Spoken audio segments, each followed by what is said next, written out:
दोस्तों, आज हम बात करने जा रहे हैं दुनिया के सबसे बड़े जानवरों के बारे में, जो कि हम इंसानों को एक ही बार में खत्म कर सकते हैं। इस पृथ्वी ने इतिहास में ऐसे जानवरों की रचनाएं की हैं जो कि आज के हाथियों से भी 10 गुना बड़े हुआ करते थे और हमारी इस पृथ्वी पर राज करते थे।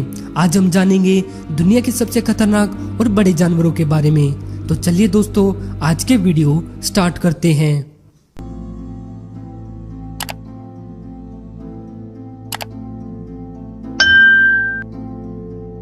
टिटानाबोआ। दोस्तों, जब हम पृथ्वी के सबसे बड़े सांप के बारे में सोचते हैं तो हमारे मन में एनाकोंडा की तस्वीर उभरती है, लेकिन आज हम आपको दुनिया के सबसे बड़े सांप को दिखाने जा रहे हैं, जो कि है टिटानाबोआ। यह पलक झपकते ही एक हेलीकॉप्टर को भी नीचे गिरा सकता है। इस डरावने अजगर की लंबाई 42 फीट और इसका वजन 1145 किलो के बराबर होता था। यह विशालकाय सांप 60 मिलियन सालों पहले कोलंबिया देश में राज किया करता था और यह अपने शिकार को अपनी कुंडली में लपेटकर मार डालता था। Tropical pitcher plant. यह एक कीट खाने वाला पौधा है। इसका दूसरा नाम नेपेंथिस भी है। इसके मटके जैसी बनावट के कारण इसे गट पर्निंग के नाम से भी जाना जाता है। मटके जैसी बनावट होने के कारण वर्षा ऋतु में बंदर इसका पानी निकालकर पीते हैं, जिस कारण से इसे मोंकी कप्स भी कहा जाता है। यह पौधा चाइना, इंडोनेशिया, फिलीपींस और भारत जैसे ट्रॉपिकल रीजन वाले इलाकों में ज्यादातर पाया जाता है। यह पौधा देखने में भी काफी सुंदर लगता है, लेकिन इसकी मटके नुमा शेप्स के ऊपर कुछ ग्लैंड्स यानी कि ग्रंथियां पाई जाती हैं, जो कि एक तरल पदार्थ का निर्माण करती हैं। यह पदार्थ चूहा, छिपकली और मेंढक जैसे जीवों को अपनी ओर आकर्षित करती हैं। और जब एक बार कोई भी जीव इसके अंदर चला जाता है तो यह पौधा अपने तरल पदार्थ में उस जीव के पोषक तत्व को पचाकर उसे मार डालते हैं। Megalodon shark. यह समुद्र में रहने वाली सबसे खतरनाक और बड़ी मछलियों में से एक है, जो कि 20 मिलियन सालों से लेकर 3 मिलियन साल पहले तक समुद्र पर अकेले ही राज किया करती थी। यह शार्क 70 सालों तक जिंदा रह सकती थी और इनकी प्रजाति गहरे और अंधकार भरे समुद्र में ही पाई जाती थी। इस शार्क की लंबाई 60 फीट होती थी। इसके जबड़े का फैलाव तकरीबन 8 फुट का होता था और यह खाने के मामले में पूरी तरह एक मांसाहारी जीव थी, जो कि एक समुद्री कछुए और डॉल्फिन को एक ही बार में निगल सकती थी। वैसे माना जाए तो पूरे समुद्र में इस जीव की टक्कर का कोई दूसरा जीव नहीं है। लोलोंग क्रोकोडाइल। यह क्रोकोडाइल दुनिया के सबसे बड़े मगरमच्छों में से एक है, जो पानी में जाने वाले किसी भी जानवर, यहाँ तक कि हाथी को भी मार सकता था। यह खतरनाक मगरमच्छ ज्यादातर ऑस्ट्रेलिया के तराई वाले इलाकों में पाए जाते थे। इस मगरमच्छ की लंबाई 20 फीट और इसका वजन 1175 किलोग्राम के आसपास था। इसके जबड़े का फैलाव इतना है कि यह एक बड़ी डॉल्फिन को एक ही बार में निगल सकता है। अर्जेंटीनासोरस। डायनासोर की प्रजाति में अर्जेंटीनासोरस सबसे बड़ा और खतरनाक है। यह खूंखार डायनासोर आज से 9 मिलियन साल पहले पूरी दुनिया पर राज करते थे। इसकी हाइट 15 फीट और लंबाई 114 फीट के आसपास थी। इसका वजन भी 1 लाख किलोग्राम के आसपास होता था और आपको यह जानकर हैरानी होगी कि खाने के मामले में यह डायनासोर पूरी तरह शाकाहारी था। दोस्तों, आज डायनासोर की सभी प्रजातियां पृथ्वी से विलुप्त हो चुकी हैं। वैज्ञानिकों की शोध से पता चला है कि डायनासोर आज से 65 मिलियन साल पहले विलुप्त हुए थे।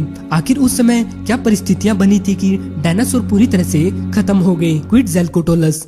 यह इतिहास में उड़ने वाला सबसे बड़ा जीव था। साउथ अफ्रीका का उड़ने वाला यह विशालकाय जानवर एक छोटे एरोप्लेन जितना लंबा होता था, जो आज से 72 मिलियन सालों पहले इस पृथ्वी पर हुआ करते थे। इसकी लंबाई 32 फीट है। इसके पंख का फैलाव 45 फीट के आसपास था और यह 70 से 80 मील प्रति घंटे की रफ्तार से उड़ सकता था। और खाने के मामले में यह जीव पूरी तरह मांसाहारी है, जो कि अपनी लंबी चोंच से समुद्र में मछलियों और ऑक्टोपस को निकालकर खाता था। Portuguese sundew. यह एक यूरोपियन कार्निवोरस पौधा है जिसकी लगभग 130 से 135 प्रजातियां पाई जाती हैं। इस पौधे पर सफेद रंग के फूल आते हैं। इस पौधे की पत्तियां जमीन पर फैली रहती हैं, जिन पर छोटे छोटे बाल होते हैं, जो कि एक द्रव्य पदार्थ का निर्माण करते हैं। यह द्रव्य पदार्थ पत्तियों के ऊपर लगा होता है।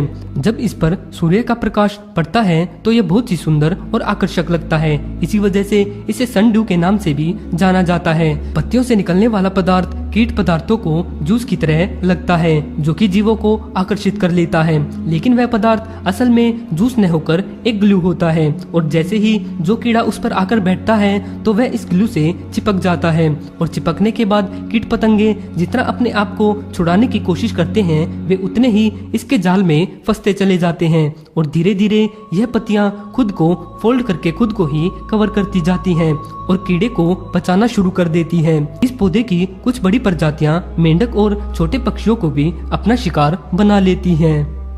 Venus fly trap. दोस्तों, जैसे कि इसके नाम से ही पता चलता है, यह एक ट्रैप यानी कि जाल है। यह एकमात्र ऐसा पौधा है जिसके फंदे को आप अपनी खुली आंखों से भी देख सकते हैं। वैसे तो इनकी पत्तियां खुली और कटीली होती हैं, लेकिन जैसे ही कोई भी जीव इन पत्तियों पर बैठता है वह पत्तियां तुरंत बंद हो जाती हैं और जीव को अपने अंदर जकड़ लेती हैं, और चाहकर भी कोई भी जीव इसके जाल से बाहर नहीं आ पाता। इस पौधे की सबसे खास बात यह है कि इसकी पत्तियां सजीव और निर्जीव को आसानी से पहचान लेती हैं, यानी कि इसकी पत्तियां केवल तभी बंद होती हैं जब कोई जीव इस पर जाकर बैठ जाता है, लेकिन जब कोई निर्जीव पदार्थ इस पर बैठता है तो इसकी पत्तियां थोड़ी देर बाद अपने आप ही खुल जाती हैं। इसके ऐसे व्यवहार से ऐसा लगता है मानो कि इसमें भी दिमाग है। यह पौधा अटलांटिक तट के ह्यूमस वाले इलाके में ज्यादातर पाया जाता है। Cobra lily. इस पौधे का दूसरा नाम डार्लिंग टोनिया भी है। इसे इसका कोबरा लिली नाम इसकी पत्तियों से मिला है, जो कि कोबरा की शेप की है। यह पौधा कीड़े जैसे जीवों को आकर्षित करने के लिए मीठी सुगंध छोड़ता है, जिसकी वजह से छोटे छोटे कीड़े इस पर आकर बैठ जाते हैं और इसके अंदर फंसने पर एक ट्यूब से होते हुए इसके अंदर चले जाते हैं। इसके अंदर एक तरल पदार्थ होता है जो कि कीटों के पोषक तत्वों को सोखकर उन्हें मार डालता है। यह पौधा ज्यादातर कैलिफोर्निया में पाया जाता है, लेकिन इसकी कुछ स्पीशीज भारत के नीलगिरी पर्वत पर भी पाई जाती हैं। तो दोस्तों, आज की इस वीडियो में बस इतना ही। अगर आपको वीडियो पसंद आई हो तो लाइक करें, शेयर करें, और ऐसी ही और भी इंटरेस्टिंग वीडियोस को देखने के लिए चैनल को सब्सक्राइब जरूर करें।